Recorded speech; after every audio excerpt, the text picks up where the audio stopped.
Joining us now to talk about what's happening in Nebraska and West Virginia today as the primaries are underway there. A member of the Democratic Party and a state senator in New York until December 2020, David Carlucci was one of the youngest elected to the state Senate back in 2010 at just 29 years old. David, welcome in. Thanks for being here. Hey, thanks for having me. So is this the big announcement where you change parties and go Republican? Yeah, well, man, I'm confused, that's for sure. There's so many things that I can agree with and disagree with both parties. So and I want to get your thoughts on the midterms when we get to that in just a second. But let's first start and talk about what's happening in Nebraska and West Virginia, what to watch for today. A big Republican primary is happening there. The Nebraska governor this is a heavily contested situation in West Virginia and Nebraska with everything going on there. Contested in Nebraska with the governor. What's going on there? Yeah, so this is the scorcher's campaign going on. You've got one candidate that's endorsed by the sitting Republican governor. You have another candidate that's endorsed by former President Trump.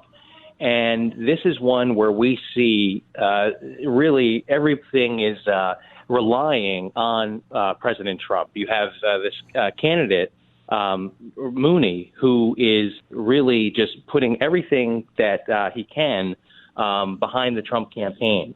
So it's really interesting what's going on. You have Governor Ricketts, who is supporting his candidate, which is going against Trump's candidate, which is really, really interesting. And where do the polling numbers, lay right now as far as those two candidates go? I mean, I saw that the Trump endorsed guy has got a little scandal behind him. That's right. Yeah, Charles Herbster. He has been accused. He's a big, businessman, an agricultural business that he has. Mm-hmm. He's been accused of sexual misconduct. And he probably he hasn't raised as much money as his opponent, who's endorsed by Governor Ricketts, who is the sitting governor, and has himself, the sitting governor, has raised over $1 million to defend his candidate. Yeah, who do you think's going to win the primary there? That I cannot tell. Pretty tight race. Really interesting. It's a tight race, and that's why we're watching it so closely, because this is one where we're looking at the tea leaves. This is one that's going to show Donald Trump's strength in the Republican primaries. In Nebraska, for example, they have about 600,000 registered Republicans in the state. In the last 2 months, over 8,500 new Republicans have registered to vote in this primary. Mm-hmm. And we believe many of those 8,500 new registrants are actual Democrats that know that in Nebraska, this is the reddest state in the country. Right. And so Democrats don't have much of a chance, but they want to get involved and really involved in the Republican primary to try to mitigate, which candidate is elected.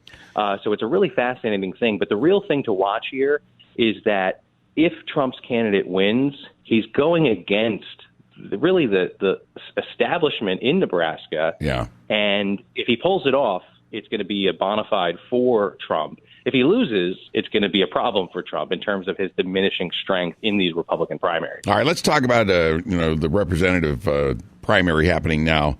There's a couple of candidates to replace the former U.S. representative there, Jeff Fortenberry. And one of the Republicans convicted in March on charges he lied to federal authorities about illegal campaign contributions he received from a Nigerian billionaire. What's going on in Nebraska with all these scandals? Well, this is, so you have Fortenberry, who actually resigned from office and now is trying to reclaim his seat. Here you have Donald Trump defending him, supporting him. And it's interesting because here you have both candidates that have really been, both of Trump's candidates have been diminished, have had problems, mm-hmm. One with sexual assault, one here with the campaign finance violations. And Trump is supporting them. So it's kind of against the grain. He's defending them, which is kind of interesting in politics today. You don't usually see that. And here we have, again, Donald Trump going all in with Fortenberry, a guy that left office.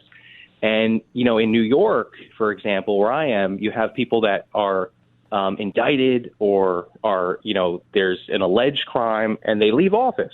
Here we have this guy left office. Now he's going to run again. And the thing to watch that is if the Republicans take the House, Fortenberry will probably be fine. If the Democrats take the House and Fortenberry wins, he'd probably be censured, and there'd probably be some problems for him. Right. So this is really interesting, another interesting race to watch. All right, let's switch over to West Virginia really quick here. Joe Manchin under a lot of heat from the Democrats, obviously, because he doesn't play ball as well as they'd like him to all the time. So what's going on with him, and also the Republican primary? Got a bit of a face-off happening there.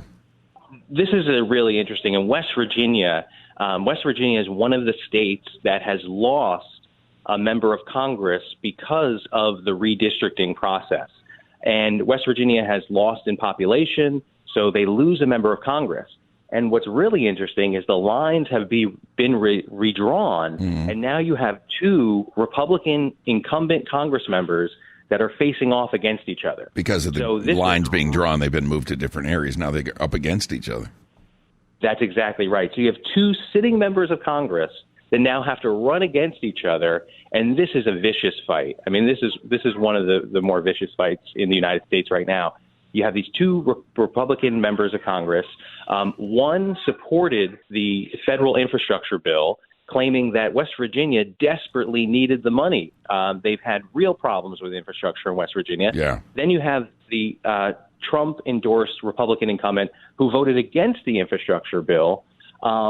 This is really interesting. The Trump-endorsed candidate is being called a carpetbagger because he only moved to West Virginia about 10 years ago, whereas the anti-Trump, let's call him, endorsed by Manchin and other prominent West Virginia Republicans and Democrats, he's been there 7 generations, his family. Yeah. So, this is Representative McKinley, deep roots in the community. Okay.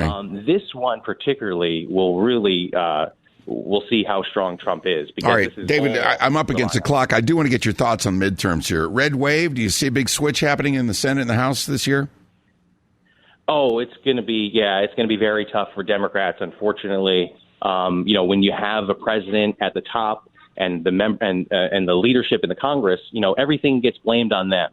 So I think this is going to be very difficult for Democrats. They've really got to knock on doors and shake as many hands as possible and get down with the people, because on the media airwaves and all that, they're going to lose. So they've got to really get close and do the personal local issues that will count. And scale of 1 to 5 on Biden, 5 being great job, 1 being disastrous. Where are you putting him with his couple of years right now? Quickly, I'm against the grain. I look at this very closely. I'm a fan. I think Biden. What? Given the circumstances. Come on, man. I know. I'm the only person saying this.